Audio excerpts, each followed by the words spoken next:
নমস্কার, আদিশাই মোটিভেশন চ্যানেলে আর একটা নতুন ভিডিওতে আপনাদের সবাইকে স্বাগত। তবে আজকে আর আপনাদের সাবস্ক্রাইব করার কথা মনে করিয়ে দেব না।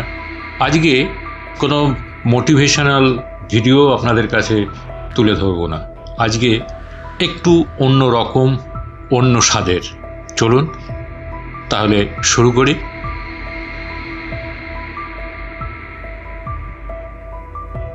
ঠিক এই মুহূর্তে কলকাতার এক শপিং মলের বাইরে দাঁড়িয়ে অভিমানী প্রেমিকার হাতে চকোলেটের গিফট প্যাক তুলে দিচ্ছে দেরি করে আসা প্রেমিক।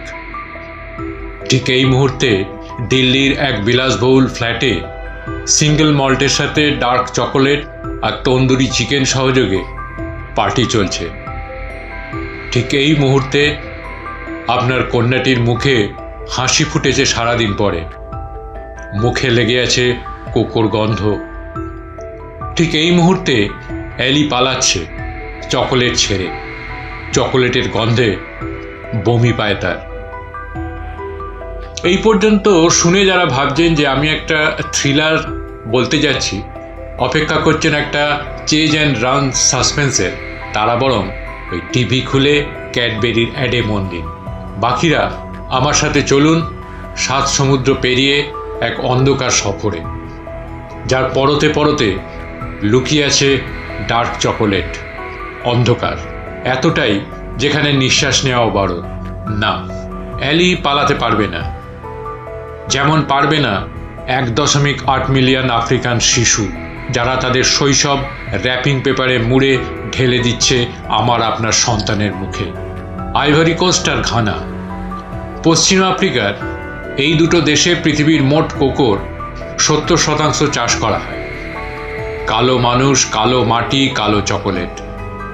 কিন্তু অ্যালিকে কোথা থেকে পালাচ্ছে সে? আসুন ওর সাথে পরিচয় করা যাক।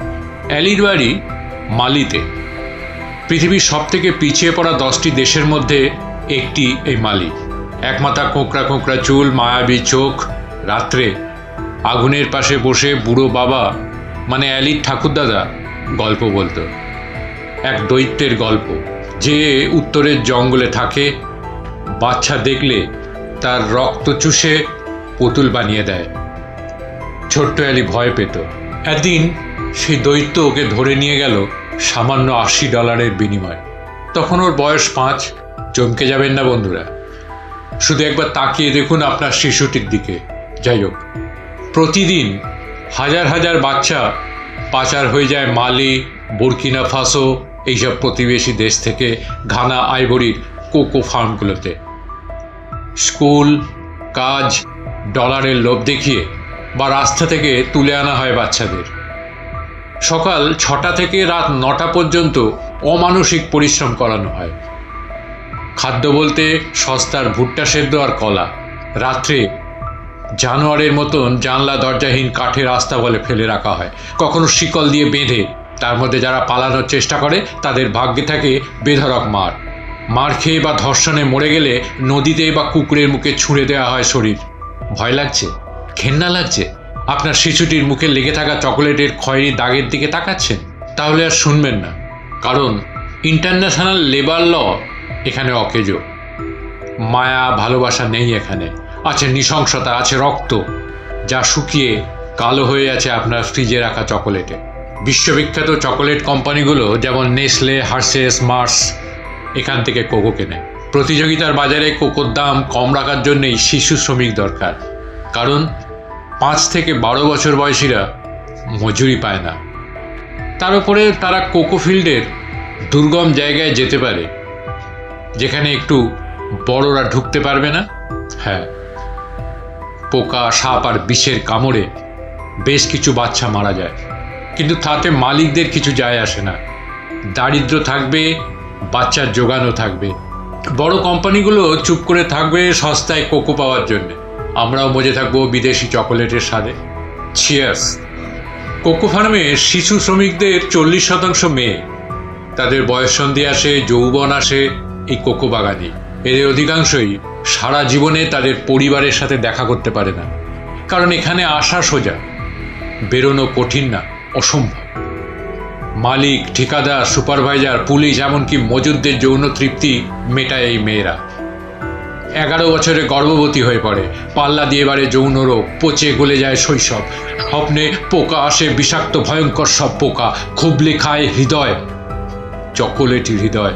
কাজে নমুনা, যাদের হার্ট দুর্বল তারা শুনবেন না, স্কিপ করে যায়। মেছেটে হলো এমন একটি ছুরি যা চালালে একটা শিশুকে কিমা বানিয়ে দেওয়া যায় কয়েক মিনিটে। বাচ্চাদেরকে মেছেটে ধরিয়ে দেওয়া হয় কোকোবিন পেরে সেটাকে বস্তায় পুড়ে ঝাড়াই বাছাই করবার জন্যে। কারোর আঙুল কাটা যায়, কারোর পায়ে গভীর ক্ষত। 10 বছরের বাচ্চাকে পিঠে 100 কেজির বস্তা নিয়ে চলতে হয়। একটু বিশ্রামের জন্যে চাবুকের বাড়ি পড়ে। কি ভাবছেন, মধ্যযুগ? না স্যার, এই ইউটিউব ফেসবুকের যুগেই এই কৃতদাস প্রথা চলছে এবং এই অন্ধকার থেকেই বেরোচ্ছে আমার আপনার প্রিয় ডার্ক চকোলেট। আমি জানি না এখনো অ্যালি পালাতে পেরেছিল কিনা, কিন্তু বিশ্বাস রাখি অ্যালি একদিন পালাতে পারবে, পালিয়ে যাবে অনেক দূর। এবেরি পেলের মতন ফুটবলার হবে। শুধু ও না, শেকল খুলে যাবে ওর মতন লাখ লাখ বন্দি প্রজাপতির। হ্যাঁ, একটা কথা বলা হয়নি, অ্যালি চকোলেট খায়নি কোনোদিন, স্বাদ জানে না, শ্যানটা ওদের কাছে আসে না কখনো। যদি ভিডিওটা ভালো লেগে থাকে তাহলে চ্যানেলটাকে সাবস্ক্রাইব করবেন, লাইক করবেন, কমেন্টস করবেন। ভালো থাকবেন, সঙ্গে থাকবেন। ধন্যবাদ, নমস্কার।